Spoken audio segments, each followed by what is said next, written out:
हमारे माशरे में एक बहुत बड़ा मसला जो मर्दाना कमज़ोरी के हवाले से है, जो आम तौर पर मिसडायग्नोस्ड होता है और मिसट्रीट होता है और क्वेकरी बहुत ज़्यादा है इस मामले के अंदर, गलतफ़हमियाँ बहुत ज़्यादा हैं।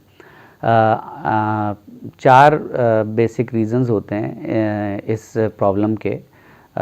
एक तो कुदरती अमल है कि बंदा ख़ुद उसकी एज ऐसी हो गई है कि जिसको कहते हैं सेनाइल डीजनरेशन, यानी उसकी अपनी जो वेसल्स हैं उसके अंदर खून का बहाव का अमल कम हो गया है और उसकी वजह से उसकी परफॉर्मेंस जो है वो लाज़मी बात है एज के साथ कम हो जाती है। ये तो एक कुदरती बात हो गई। लेकिन जवान उम्र के अंदर, नौजवानी से लेकर अधेड़ उम्र तक जैसा कि नॉर्मल फंक्शन होना चाहिए मेल बॉडी का, उसके 4 मेन रीज़न्स होते हैं। एक रीज़न तो होता है हार्मोनल, यानी बॉडी में जो हार्मोन्स इन करैक्टरिस्टिक्स को, मर्दाना खुसूसियात को बढ़ोतरी देते हैं, बढ़ाते हैं, उनकी कमी हो जाए।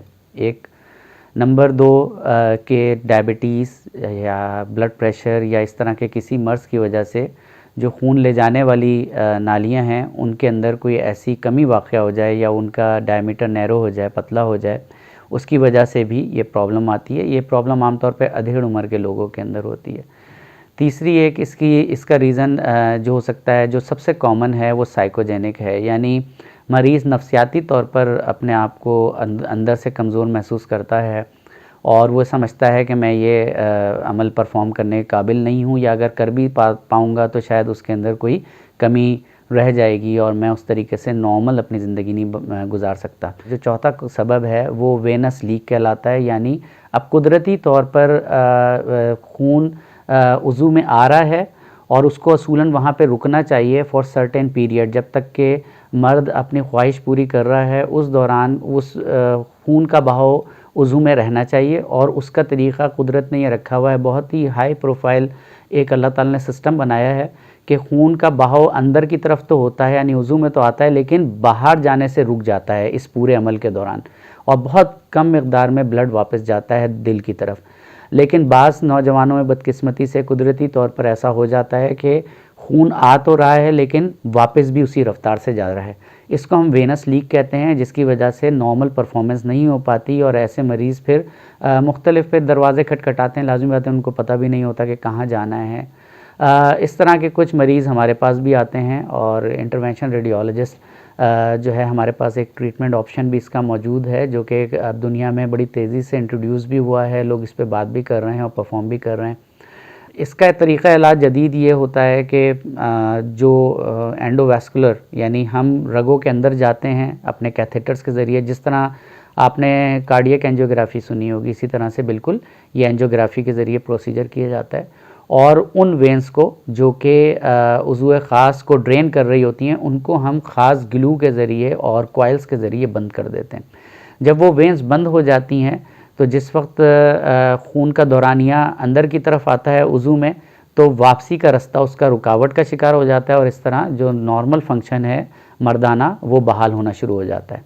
इस अमल को हम endovascular embolisation of periprostatic venous plexus कहते हैं। थोड़ा सा लंबा नाम है, कॉम्प्लेक्स नाम है, लेकिन जो वेंस का गुच्छा है उसको हमने बंद करना होता है ताकि खून जब अंदर जाए तो वापसी में उसको रुकावट महसूस हो और ये परफॉर्मेंस नॉर्मल आ सके। अभी रिसेंटली हमने कुछ प्रोसीजर्स किए हैं, उन प्रोसीजर्स का बहुत प्रॉमिसिंग रिज़ल्ट आया है। तीसरे चौथे दिन ही हमें फ़ीडबैक आना शुरू हो गया मरीज़ का, और जिनके जो लास्ट हमने किया है पेशेंट, वो 39 ईयर ओल्ड जवान बंदा था। शादी इसी वजह से नहीं कर पा रहे थे वो कि उनको ये एतमाद ही नहीं था कि वो अपनी अज़दवाजी ज़िंदगी को नॉर्मल गुजार सकेंगे। तो हमारे पास कहीं से रेफ़र हुए, आमतौर पे यूरोलॉजिस्ट यानी जो गुर्दे मसाने के डॉक्टर हैं, वो इन चीज़ों को देख रहे होते हैं और वो पहले तमाम टेस्ट करवा लेते हैं। वो टेस्ट हम भी करवाते हैं। साथ ही साथ साइकेट्रिक एवेल्यूएशन भी होती है ऐसे मरीज़ों की। कहीं ऐसा तो नहीं कि साइकोजेनिक रीज़न की वजह से ऐसा ना हो रहा हो। हार्मोनल एवेल्यूएशन भी करते हैं कि हार्मोन्स का लेवल इनका नॉर्मल आ रहा है कि नहीं आ रहा। तो ये मरीज़ जो हमारे पास आए थे, इनको वेनस लीक का डायग्नोस्ड इनका इशू था, जो हमने 2 मरतबा कन्फर्मेशन भी की बड़े इदारों से। इसका अल्ट्रासाउंड डॉपलर होता है ख़ास किस्म का, जो 40 से 45 मिनट तक चलता है ये अल्ट्रासाउंड। वो करवा के हमने कंफर्म किया और उसके बाद हमने प्रोसीड किया, और ये पाकिस्तान में ग़ालिबन अपनी नौइयत का पहला केस था। तो 2 मरतबा 2 जिसके अंदर इस तरह की मर्दाना कमज़ोरी का बड़ी कामयाबी के साथ इलाज हुआ। अल्हम्दुलिल्लाह यही इलाज इस वक्त यूरोप और अमेरिका के अंदर बहुत महंगा है, क्योंकि इसकी इन्वेंट्री महंगी है, सामान बाहर से आता है सारा, और करने वाले लोग पाकिस्तान में अभी तक मेरे मालूमात के मुताबिक तो फ़िलहाल कोई प्रोसीजर नहीं हुआ था। हमने ये शुरू किया है प्रोसीजर। ये प्रोसीजर पाकिस्तान में अब शुरू हुआ है, लेकिन क्योंकि इन्वेंट्री महंगी है, यानी सामान इसका बाहर से सारा इंपोर्ट हो रहा है, तो थोड़ी कॉस्ट इसकी आ रही है। बाहर के मुकाबले में तो 1/4 बल्कि 1/5 इसकी कॉस्ट है। पाकिस्तान के अंदर इसकी कॉस्ट तकरीबन रेंज करती है, डिपेंड कि हम कौन सा कितना सामान यूज़ होगा मरीज़ के अंदर।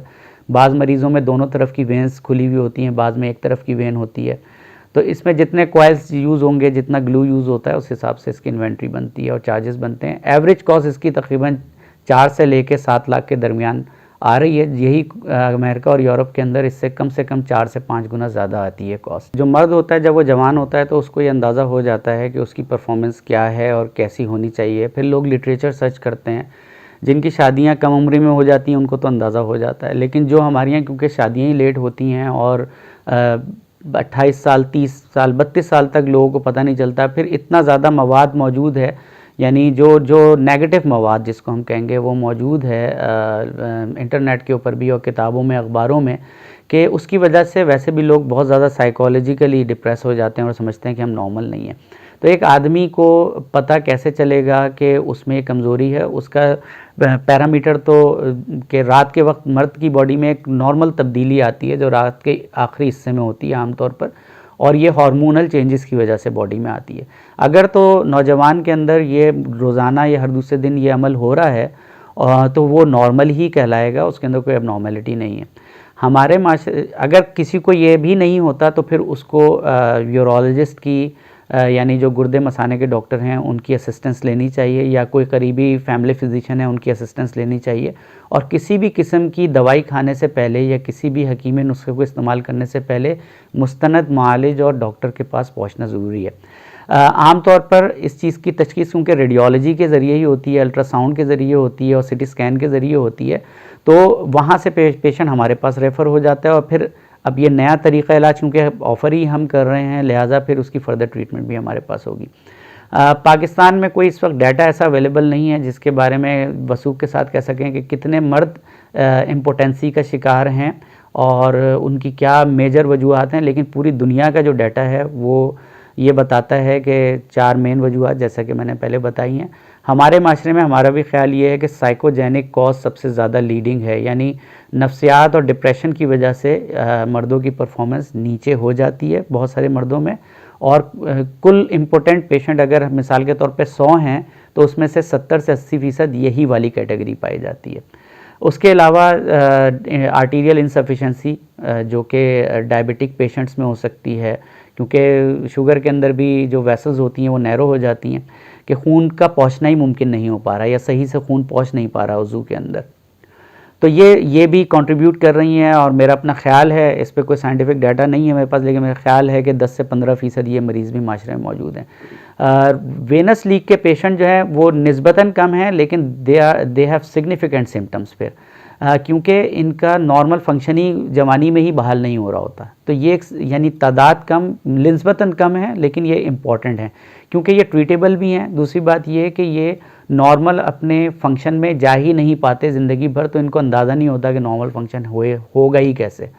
लिहाजा इनकी तादाद 100 में से शायद 5%, 7% हो, लेकिन ये वो लोग होंगे जो ट्रीटेबल हैं, जिनको ट्रीटमेंट मिल सकती है और इनमें कामयाबी के ज़्यादा इम्कानात हैं। इसके बुनियादी टेस्ट जो हैं इम्पोटेंसी के, उसके अंदर एक हार्मोनल असेसमेंट होती है, यानी बॉडी में मर्दाना हार्मोन्स की कमी तो नहीं है एक। उसके 2 या 3 टेस्ट होते हैं, ये आपको आपका फिजिशियन भी लिख सकता है, इंटरवेंशन रेडियोलॉजिस्ट भी लिख सकता है, यूरोलॉजिस्ट भी लिख के दे सकता है। दूसरा साइकोजेनिक यानी साइकोलॉजिकल असेसमेंट होती है, जो एक आम फिजिशियन भी कर लेता है सवालात के ज़रिए, और साइकेट्रिक एवेल्यूशन भी हो सकती है। ख़ास तौर पे उन लोगों के अंदर जिनके अंदर डिप्रेशन हो, उनके अंदर ये बात बहुत इंपॉर्टेंट है कि साइकेट्रिक एवेल्यूशन और उसका इलाज भी हो, फिर आहिस्ता आहिस्ता वो फिर नॉर्मल हो। फिर बारी आती है अगर साइकेट्रिक इलनेस या साइकोलॉजिकल डिप्रेशन वगैरह नहीं है, यानी साइकोजेनिक कॉज रूल आउट हो गया है, तो फिर वेनस लीक के लिए या आर्टीरियल इंसफिशेंसी के लिए, यानी खून अंदर जा रहा है और बाहर निकल रहा है, इन दोनों के लिए अल्ट्रासाउंड डॉपलर इस गोल्ड स्टैंडर्ड। और ये अल्ट्रासाउंड डॉपलर, वैसे तो हज़ारों लाखों की तादाद में अल्ट्रासाउंड होते हैं, लेकिन ये बहुत ही मखसूस किस्म का अल्ट्रासाउंड होता है। इसके लिए इंतहाई प्राइवेसी का माहौल रखा जाता है, क्योंकि इसमें प्राइवेट पार्ट एक्सपोज होता है डॉक्टर के सामने। इसमें ख़ास तरह का इंजेक्शन, बारीक इंजेक्शन 1 to 2 ml बॉडी में लगाया जाता है, जिसके बाद खून का दौरानिया उज़ू में बढ़ना चाहिए। जिस वक्त ये दौरानिया बढ़ रहा होता है उस वक्त ये अल्ट्रासाउंड किया जाता है और इंतहाई प्राइवेसी के साथ किया जाता है, क्योंकि बहुत प्राइवेट इशू होता है। This is the gold standard test, और ये बड़े हॉस्पिटल्स में ही करवाना चाहिए जहाँ पे ये सारी सहूलियात हों। प्लस जो मशीन अल्ट्रासाउंड की यूज़ होती है वो बहुत एक्सपेंसिव होती है, और वो ख़ास मशीन होती है जिसके ऊपर ये अल्ट्रासाउंड बेहतर जिसका रिज़ल्ट आ सकता है। हर छोटी बड़ी अल्ट्रासाउंड मशीन पर इसका रिज़ल्ट नहीं आता। तो ultrasound Doppler is gold standard for diagnosis, उसी के ऊपर डायग्नोसिस होता है। बाद मरतबा हमें सिटी करवाना पड़ता है, और सिटी स्कैन कुछ पेशेंट में हम करवाते भी हैं। इरेक्टाइल डिसफंक्शन या मर्दाना कमज़ोरी के लिए अल्ट्रासाउंड करवाया जाता है। ये सहूलत टर्शरी केयर हॉस्पिटल्स में ही मौजूद है। कुछ सेंटर्स डेडिकेटेड इमेजिंग के ऐसे हैं जहाँ पे होता है, लेकिन जो बड़े हॉस्पिटल्स हैं, टर्शरी केयर हॉस्पिटल्स का मतलब होता है जहाँ पे हर तरह का इलाज होता है। बड़े हॉस्पिटल्स जो हैं, जिसमें गवर्नमेंट के भी हो सकते हैं और प्राइवेट भी होते हैं, लेकिन बहरहाल हमारे यहाँ क्योंकि हेल्थ फैसिलिटीज़ ज़्यादा बेहतर प्राइवेट हॉस्पिटल्स में है, वहाँ पे ये अल्ट्रासाउंड की सहूलत ज़्यादा मौजूद, अच्छी तरह मौजूद है। पेनाइल इम्प्लांट्स पूरी सर्जरी है, बड़ी सर्जरी है, और इसके अंदर जो है वो ख़ास मटेरियल के इम्प्लांट्स रखे जाते हैं। वो इस तरह के होते हैं कि इन्फ्लेट कर सकते हैं आप उसको, और उसका कंट्रोल जो है वो सबकुटेनियस यानी खाल के नीचे एक बटन के ज़रिए दे दिया जाता है, और जिस वक्त ये ख्वाहिश पैदा हो उस वक्त उस बटन को दबा के और इम्प्लांट के अंदर फ्लूइड भर के और भर जाता है कुदरत यानी खुद ब खुद, और उसके ज़रिए फिर ये अमल परफॉर्म होता है। लेकिन ये बहुत एक्सपेंसिव है और इसकी अपनी कॉम्प्लिकेशंस भी हैं। ऑल्दो के सक्सेस रेट तो मौजूद है, लेकिन बहुत एक्सपेंसिव है और ये एक आम आदमी तो अफोर्ड करने का सोच भी नहीं सके। इनफर्टिलिटी का मतलब है कि जो तौलीदी जसीमें हैं, जो टेस्टिस से प्रोड्यूस होते हैं, उनकी कमी का होना इनफर्टिलिटी कॉज करती है। तो एक मर्द जो कि इम्पोर्टेंट ना हो, यानी वो कमज़ोर नहीं है अंदरूनी तौर पर, लेकिन उसके सफ़ेद जसीमें कम हैं, इसको कहते हैं इनफर्टिलिटी। दूसरा है इम्पोर्टेंस, यानी उसमें मर्दाना कमज़ोरी तो मौजूद है लेकिन उसके तौलीदी जसीमें बिल्कुल नॉर्मल हैं। तो ये दो अलग चीज़ें, दोनों को अलग समझने की ज़रूरत है। कुछ मर्द ऐसे होंगे जिनके अंदर इम्पोटेंसी होगी, यानी उनमें मर्दाना कमज़ोरी होगी, लेकिन उनके जो तौलीदी जसीमें स्पर्म काउंट नॉर्मल होगा, और ये अच्छे खासी बड़ी मकदार में पेशेंट होते हैं। इसीलिए हम स्पर्म काउंट सबसे पहले करवाते हैं कि सबसे पहले देखा जाए कि कहीं तौलीदी जसीमों का ही तो मसला नहीं है, क्योंकि तौलीदी जसीमें और स्पर्म्स का बनने का अमल हार्मोन्स के ज़ेर असर है। अल्लाह ताला ने पूरा सिस्टम इसका केमिकल बनाया हुआ है। तो अगर हार्मोन्स नॉर्मल हैं तो तौलीदी जसीमों को भी नॉर्मल होना चाहिए, और ऐसा बंदा चाहे वो कमज़ोरी क्यों ना हो उसमें औलाद पैदा करने की सलाहियत मौजूद रहती है। दूसरा ग्रुप है जिसके अंदर तौलीदी जसीमें कम हैं लेकिन वो पोटेंट है, यानी उसमें मर्दाना कमज़ोरी तो नहीं है लेकिन तौलीदी जसीमें बनाने की सलाहियत टेस्टिस में बहुत कम हो गई है। ये दूसरा ग्रुप है। तीसरा ग्रुप वो है जिसके अंदर दोनों खराबियाँ हैं, यानी वो इम्पोर्टेंट भी है और उसमें इनफर्टिलिटी भी है, यानी उसके तौलीदी जसीमें भी कम बन रहे हैं हार्मोन्स की वजह से, कम होने की वजह से, और साथ ही साथ उसके अंदर मर्दाना कमज़ोरी भी पाई जाती है। जिसमें तौलीदी जसीमें नहीं बन रहे वो वेरिकोसील यानी टेस्टिस के अराउंड जो खून की नालियाँ हैं वो फैल जाती हैं, जिसकी वजह से खून का दौरानिया कम हो जाता है, स्लो हो जाता है। और अल्लाह ताला ने एक ऐसा मैकेनिज़्म बनाया है, उसकी कुदरत है कि उसने एक ऐसा एनवायरनमेंट इन ऑर्गन्स को दिया हुआ है जहाँ पे टेम्परेचर उनको 1 डिग्री to 2 डिग्री सेंटीग्रेड कम चाहिए बॉडी से। खून जाता रहता है लेकिन तेज़ी से वहाँ से निकलना चाहिए, ताकि जो टेस्टिस के अराउंड का एरिया है, ताकि टेम्परेचर को कम से कम किया जा सके। इसको कहते हैं कंडक्शन, यानी हीट कंडक्शन। वहाँ से तेज़ी के साथ हीट को निकालता है, ब्लड इटसेल्फ उस हीट को पास ओवर करता है बॉडी को। तो इस वजह जितना उनका टेम्परेचर 1 to 2 डिग्री सेंटीग्रेड जब कम रहता है तो वहाँ पे तौलीदी जरासीम स्पर्म्स की जो ग्रोथ है वो बहुत तेज़ी से होती है, बेहतर अंदाज में होती है। अगर वहाँ पे वेरिकोसील हैं या खून की नालियाँ फैल गई हैं तो खून आ तो नॉर्मल स्पीड से रहा है लेकिन निकलने का अमल बहुत स्लो हो जाता है। जब वो निकलने का अमल स्लो होता है तो इस वजह से जो टेम्परेचर है टेस्टिस का वो बढ़ जाता है। बढ़ने की वजह से जो स्पर्म्स की जनरेशन है वो मुतासिर होना शुरू हो जाती है। इन वेरिकोसील का सर्जिकल इलाज भी मौजूद है, सर्जरी करके भी होता है, और इंटरवेंशन रेडियोलॉजिस्ट भी एंडोवैस्कुलर ट्रीटमेंट ऑफर करते हैं। और इसके अंदर जो फैली हुई वेन्स हैं, उन फैली हुई वेन्स के अंदर अगेन ग्लू के ज़रिए या कॉइल्स के ज़रिए उन वेन्स को बंद कर दिया जाता है। तो उससे ये होता है कि जो खून की नालियाँ जिनमें स्टेसिस है ब्लड का, जो उस पूरे रीजन को गर्म करने का, अंदर उसका टेम्परेचर बढ़ाने का सबब बन रही हैं, वो नालियाँ बंद हो जाती हैं और सिर्फ काम की वेंस खुली रहती हैं, जिससे खून तेज़ी से वापस जाना शुरू हो जाता है। ये वेरिकोसील एम्बोलाइजेशन इंटरवेंशन रेडियोलॉजी का प्रोसीजर है, बहुत फेमस प्रोसीजर है। अब पूरी दुनिया में majority of time endovascular treatment ही होती है, एम्बोलाइजेशन ही होती है।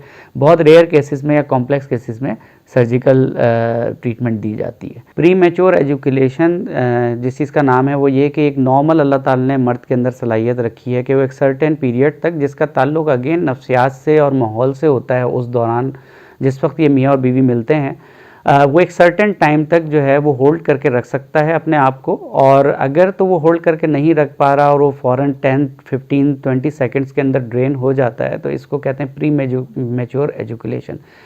जो प्री मैच्योर एजुकेशन है, इसका जो कॉमनेस्ट कॉज है वो अगेन साइकोलॉजिकल है। हमारे यहाँ माशरा जो है वो बहुत घुटन का शिकार है एक तरीके से। हमारे यहाँ इन चीज़ों पे बात नहीं होती। हमारे यहाँ लड़कों को, लड़कियों को कोई ट्रेनिंग नहीं, ट्रेनिंग का मतलब है उनकी कोई एजुकेशन नहीं होती। हम जब एजुकेट नहीं करते लोगों को, जिसमें ना हमारे दीन ने हमें मना किया था कि ये बातें अपने नौजवानों को सिखाई जाएं, बल्कि हमारे दीन ने पूरी इस पर गाइडलाइंस मौजूद हैं। इसके ऊपर हमारे उलमा को भी बात करने की ज़रूरत है।